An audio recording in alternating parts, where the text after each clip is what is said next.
Hi, I'm Ms. Lee. Today we'll be talking about the plan of care. A plan of care is like a roadmap. It provides instructions and direction on items needed to be completed in order for a patient to have improved health and positive outcomes. Each patient has an individualized plan of care that is developed in collaboration with the patient, clinician, and physician. Continuing the plan of care. Coordinating the care with all team members will lead to positive outcomes. Uncoordinated care could lead to additional costs and limited impact on outcomes. Although the plan of care is initiated on the first visit, it is an active document and can be an ever-changing thing.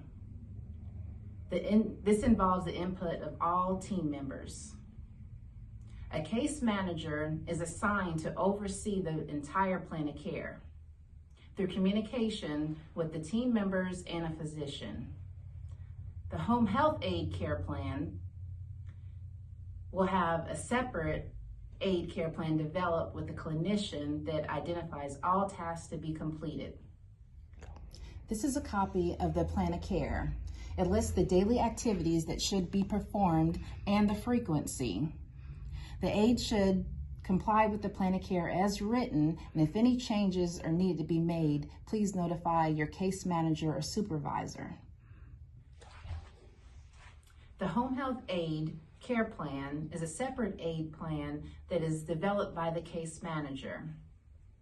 These has specific tasks to include the patient's personal care needs and preferences, developed with the understanding of the patient's physical limits, medical conditions, and safety issues.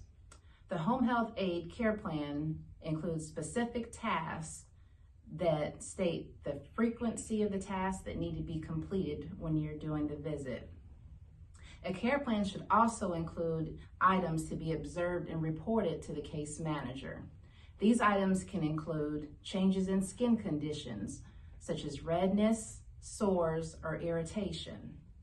Changes in their mental status, such as confusion, forgetfulness, or sadness. Changes in their physical limitations, difficulty walking, poor mobility, problems with elimination, and poor eating habits. We should also document vital signs and report abnormal parameters based on the parameters that are listed on their care plan. And also medications. Report if they're not taking their medications, if medications are found on the floor, but never administer medications. Each visit, the aide should complete all tasks assigned on the care plan. If the patient requests changes to the care plan, the aide should notify the case manager. If a patient refuses to have tasks completed, the aide should notify the case manager. The aide should also clearly document all care provided each visit and communicate with the clinicians and the case manager per agency policy.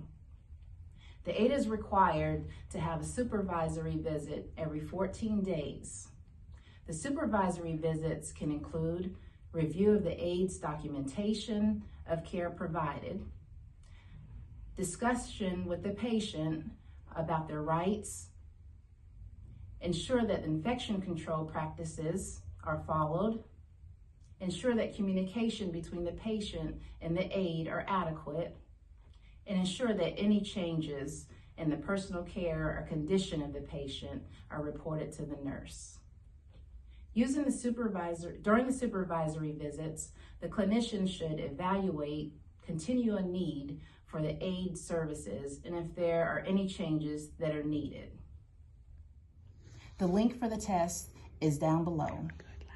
Thank you.